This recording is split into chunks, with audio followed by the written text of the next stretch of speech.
He might get a turnaround kill, though, but the heal is probably too real. Dare to Care taking a lot of damage, and Minipern's gonna walk out of there. Meanwhile, mid lane going to get picked up by Anderster there. I'm sorry I missed that. I thought another kill was going to happen in left lane, and this is not a good start for Down to Frag, as Anderster's going to go and get his speed buff in any way he can. Going to steal it this time since his own was stolen. Yeah, it was a traditional gank by Thanatos in the early game. Leave the soul lane a little early. Wait until the AO comes just a little bit out of the tower. 1, 3, dead noodle. There was not much else to it besides that. And so that led to a nice kill for the Thanatos. And now you have to start worrying about, you know, how much damage this Thanatos is going to start putting out now that he's ahead. Because Bastet is a little bit too far behind, and she's not even able to contest this red buff that is definitely going to be stolen here. She's actually might be in This trouble. is bad, though. She's going to jump back, and they're ready for it. That is the Neath ult comes out, and that's going to be a dead Aurora. It's now going to be 3-0. They're going to give it to Stealth in that mid lane. Meanwhile, nothing else happening here in Soul Lane. But I want to go back to Branching Bullets and why that first blood happened. Branching Bullets, while very good for lane clear, you hit the enemy player sometimes with it, and that's what happened. We saw Barracuda simply walk up, get hit by Branching Bullets, and then the Jablanc simply took aggro on those archers and just got half-lifed by them, just stood in them too long, didn't expect. But we do actually see Anderster in the air, gonna land on Minipern. The silence is still up. He's gonna wait until the bird comes out. The snipe is going to miss. Now there's the silence, gonna turn back onto Aurora. Gets slowed out by Squall there. The Ao Kuang Blue. Oh, but the Spirit's Tempest is going to hit no one. We're going to see Aurora jump in. The heal is real, though. Aurora very low. Going to try to zone out Stealth with the Tornado. The auto attack missed. And it's going to be a 0-for-0 trade, but very careful. But now we actually see Failure by Design going to rotate over. Going to go into Rising Jaguar. A great Squall. We're going to see autos and the Poison Darts, and that's going to be a dead Raw. Now, actually, the Cavalry Charge comes out. Failure by Design just going to try to stay in tower to give extra damage. He knew he was dead. A 1-for-1 trade. A Raw for Asia Blanc. Yeah, and unfortunately for the members of Down to Frag, Thanatos was there to get a little extra gold from that, just through assist gold. So now he's getting a little bit more and a little bit more. And I want to go back to that little engagement they had at the back Harpies. That was amazing. Anderster knew that he was in trouble, but he stuck it out because he knew that MLC Stealth was on his way, and he knew the boundaries of Thanatos as a character, and that is what we call knowing your character, knowing the limits, knowing how long you can survive and what you can do with said character in a tight spot. And he stuck it out. Raw came over and helped him. They almost actually picked up a kill, and both of them were able to get out at the moment. Yeah, we're going to see Minipern secure those left Harpies. Anderster elects not to try to counter him. Knows that Minipern can do a lot of damage and just doesn't want to deal with it. They're just going to trade. They have a lead. Why risk it? That lead is actually now at 1,300 gold. It was actually just elite gold, 1,337, 2,700 experience lead. And right now, Cognitive has complete control of this game. I'm actually expecting Anderster to try and counter this speed when it comes up if there is no other ganks available. Now, one thing I'd like to point out is if we look at Dare to Care's build, he actually has an Ankh halfway build, yes, as well as guard boots. And, you know, this is kind of a result of the changing style of the support meta, where you're no longer sitting in lane as much as you used to. Now you're starting to see supports roam as much as a jungler, honestly. And so it's starting to become a point to where most supports don't even bother getting Watcher's Gift just simply because they're not getting the full usage out of it. Yeah, we actually saw a dive on both players. On the left, we saw Barracuda and Dare to Care dive that Jablock Nable to get him in there, forced out, took too much damage. And then right, we actually see Minipern in Soul Lane, something that you don't see often. The support roaming to that Soul Lane, especially this early. He got a stun on a Hebo, forcing out the ult. Hebo could not deal with that damage, and that's a free ult. That's going to keep Zhonghui fairly safe in lane for the next 90 seconds. As look at Anderster, like I said, he's going for that speed. He knows the timers, not only on his own, but with the new update he does, but they're all rotating in there. His ultimate is available. He wants to secure it. He does get it. Aurora getting very low. Gonna pod cats. Anderster's gonna walk out. Took a free speed buff along the way. And he took a Bastet ult with him. He Yeah. said, "You see." Yep. Go. So now they're going to go ahead and gather around this left side Harpy, and it looks like the members of Down to Frag are not going to be able to contest this very well, if at all. And just the sheer disregard by this Raw. I mean, he just walked right up to Mini Pern and said, "Excuse me, are you level 6? I can't see you."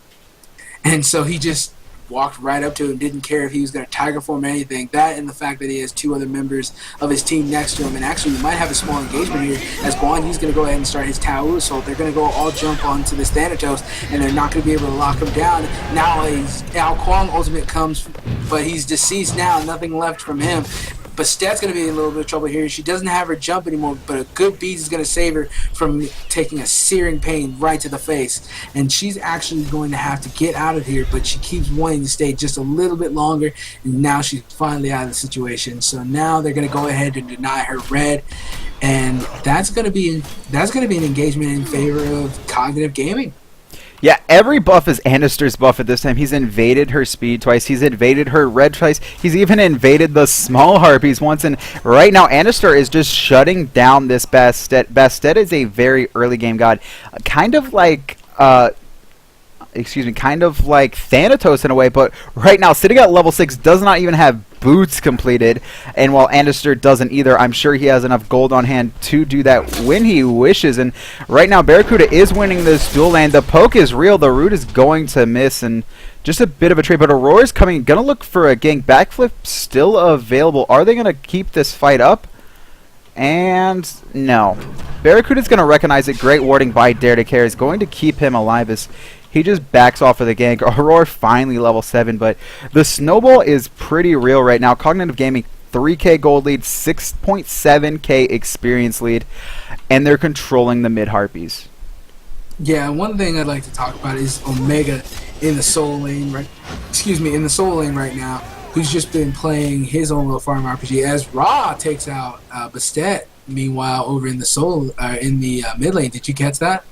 The kill. What had happened there was Neath ulted Aurora on that Bastet, and that just set up the perfect ultimate for the MLC Stealth Raw, and it hit, and that was GG. It was almost her entire life in 2 abilities. I believe it was about 80% of life. And look at this Ao Kwong skin, though. You probably can't see it, but on my screen, there's a blue Ao Kwong running around as Rambozo has to pop sprint as Raw and Thanatos are going to rotate in, but look at left lane. They want to dive this. Dare to Care is smelling blood. He's going to get the Talus Assault off. The poison darts are real. I don't know if he has Rising Jaguar available, but he does have Darkest Knives. He Rising Jaguars a little bit early. Dare to Care getting very low. He knows he can't escape. Dare to Care is going to escape as Neath is going to pick up the kill. Thanatos now going to rotate to this as well. This is going to be a 4-man push on this lane, and are they going to keep going? No, I think they're going to go for gold as Zhang Kui is chasing down Omega here in solo lane. They're not going to have enough damage, though, and they're going to have to back off. So they gave up a tower, and now Gold Fury, unless Mini Pern is able to steal it, and he has been securing objectives pretty well. They're going to reset it, though. They're having none of Mini Pern's steals this time. Rambozo very low, gonna Spirit Tempest. Barracuda is going to run for it and juke it now, but now he's in trouble. Talu Assault and gonna be finished off by Talu Assault. Silenced out his Mini Pern, and now the Raw Snipe's going to finish him off. Barracuda's looking for a stun here, and he's gonna get an Aurora. Omega's gonna pick up a double. Surrender comes out. That's going to be good game. Well played to both teams, but Cognitive Gaming is going to take this Parabellum Finals 2-1. Wow. Yeah, that was definitely a very dominant game. And, you know, I said it 2 games ago. The MLC Stealth Raw play is just nasty. It's just very disgusting. I mean, he does not miss his ultimates. And so you just saw a mid lane Raw just dominate. But another thing to mention is just the Neath on Barracuda. I mean, he just does an amazing job himself. He always throws out very, very key ultimates, as well as doing very well in the lane himself. But one of the scarier thoughts right now for me was if that game had lasted longer. This Evo has been playing solo farm for so long. Yes. I mean, look at the Doom Orb, look at the Golden Sash that probably was going to turn into a Warlock Sash.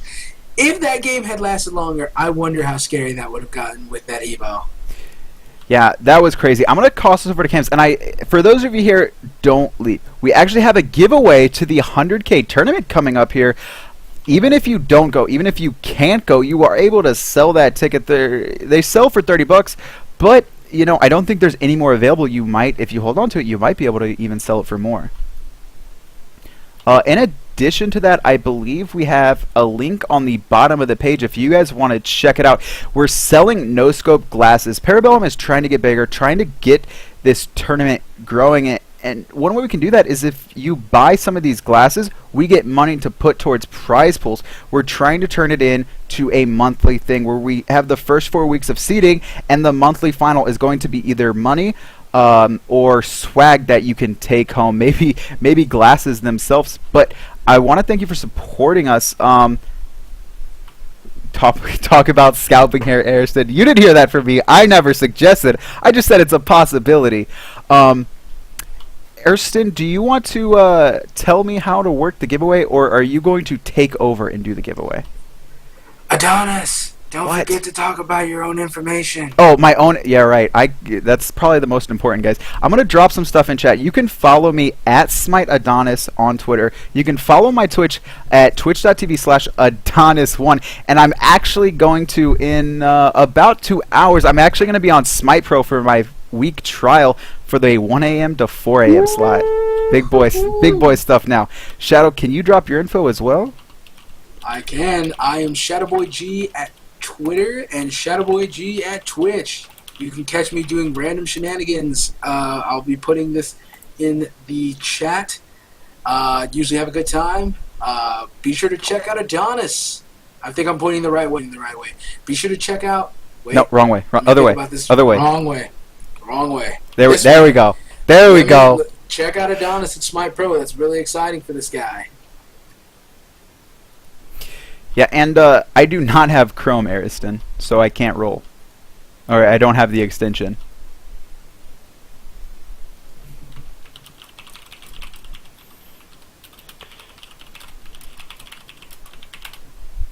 Alright guys, thank you for showing up though. We had, what, 250 viewer hype today, guys?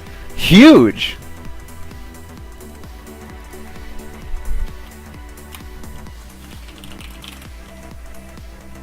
So we're going to get this sorted out. You're just going to see our pretty faces. Trinded is incoming. Let me talk to him. Yeah, okay. So I'm going to drop stream, and Trindon is going to come, and he's going to take over and do the role for the stream. Let me just set it up before I drop it.